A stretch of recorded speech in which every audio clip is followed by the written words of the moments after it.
Pantai Parangtritis bukan sekadar bentangan pasir dan ombak. Ia menyimpan rahasia kelam yang dijaga waktu dan dijauhi oleh mereka yang paham. Di balik keindahannya, ada lorong-lorong gaib yang terbuka hanya pada malam-malam tertentu. Malam Jumat Kliwon menjadi gerbang antara dunia manusia dan yang tak kasat mata.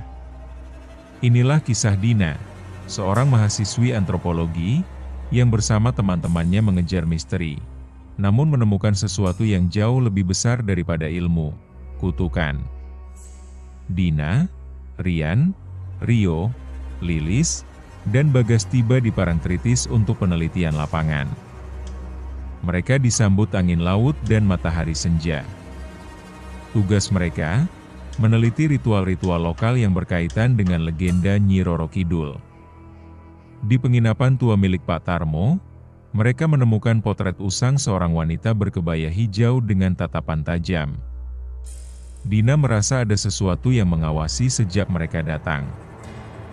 Pak Tarmo memperingatkan mereka untuk tidak bermain di pantai saat malam Jumat Kliwon.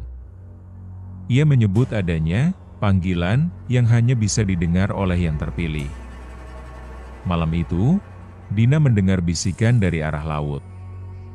Saat membuka jendela, laut tampak lebih gelap dari biasanya. Sesuatu di dalam hatinya tergugah, bukan rasa takut, tapi ketertarikan yang dalam.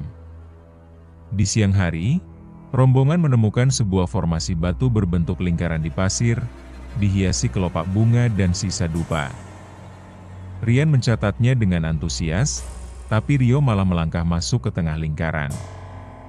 Angin tiba-tiba berembus kencang, membuat pasir terangkat seperti kabut.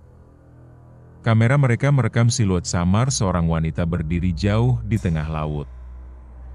Malamnya, suara gamelan terdengar dari kejauhan. Tidak ada bangunan atau kegiatan budaya di sekitar, namun suara itu nyata.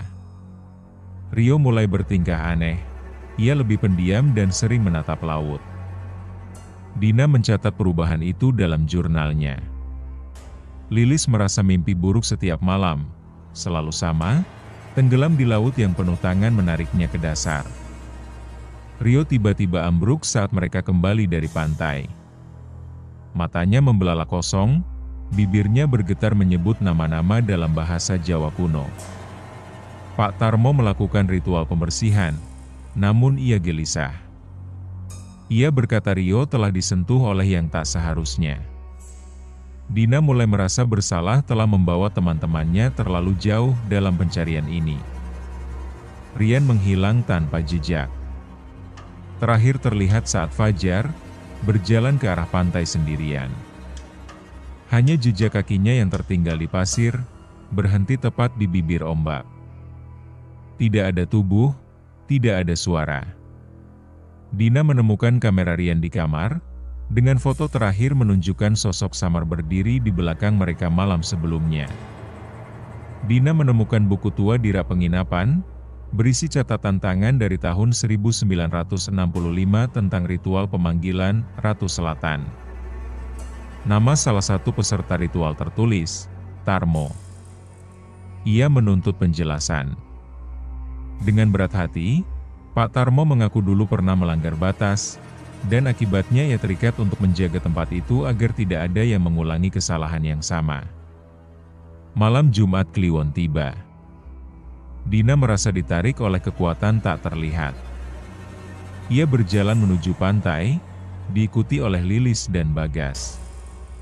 Di tengah lingkaran batu, Rio berdiri dengan mata tertutup, tubuhnya kaku seperti boneka. Ombak mulai membentuk pusaran. Di langit, bulan tertutup awan. Di darat, waktu seolah berhenti. Ketiganya tersedot ke dalam pusaran ombak. Namun alih-alih tenggelam, mereka terbangun di dunia yang asing. Pantai yang sama, tapi langit merah dan laut berkilau hijau. Di kejauhan, istana megah berdiri di atas air. Suara gamelan terus mengalun. Di sana, mereka melihat Rian dan Rio duduk diam, seperti patung hidup, di pelataran istana. seorang wanita berkebaya hijau menghampiri Dina. Parasnya cantik namun mata seperti tak berjiwa. Ia berkata Dina bisa membawa semua temannya pulang, tapi dengan syarat, seseorang harus menggantikan tempat mereka. Lilis menangis, Bagas marah, tapi Dina hanya diam. Ia tahu, keputusan ini akan mengubah hidup mereka selamanya. Dina memilih untuk tinggal. Ia percaya ini adalah takdirnya. Sejak kecil, ia sering bermimpi berada di laut, mendengar gamelan, dan melihat istana megah. Ia mengucapkan selamat tinggal pada teman-temannya dan mendorong mereka kembali ke pusaran air. Saat Lilis dan Bagas bangun di pantai, hanya kalung milik Dina yang tersisa.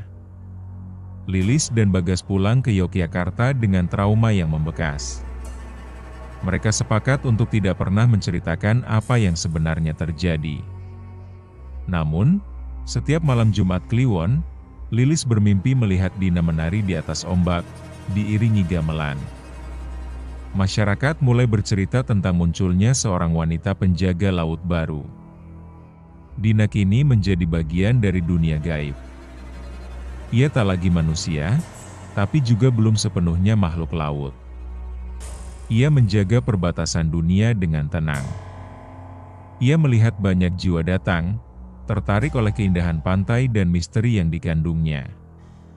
Namun kini, ia yang menentukan siapa yang boleh masuk, dan siapa yang harus tinggal. Beberapa tahun kemudian, seorang gadis kecil bernama Ayu datang ke Parangtritis bersama keluarganya. Ia mulai mendengar suara gamelan dan melihat siluet wanita di laut. Dina mengamati dari kejauhan. Ia tersenyum. Siklus belum berakhir. Dunia manusia selalu melahirkan jiwa-jiwa yang terlalu penasaran. Di suatu malam Jumat Kliwon, Ayu yang kini remaja mengikuti jejak Dina. Ia berjalan ke laut, mendengar panggilan. Namun kali ini, Dina muncul dari air dan menghalangi jalannya. Dina menyentuh kepala Ayu dan berkata dalam hati, "Cukup aku saja." Pusaran menghilang. Laut tenang kembali. Untuk pertama kalinya, penjaga laut membebaskan calon korban. Kisah berakhir, tapi mitos tetap hidup.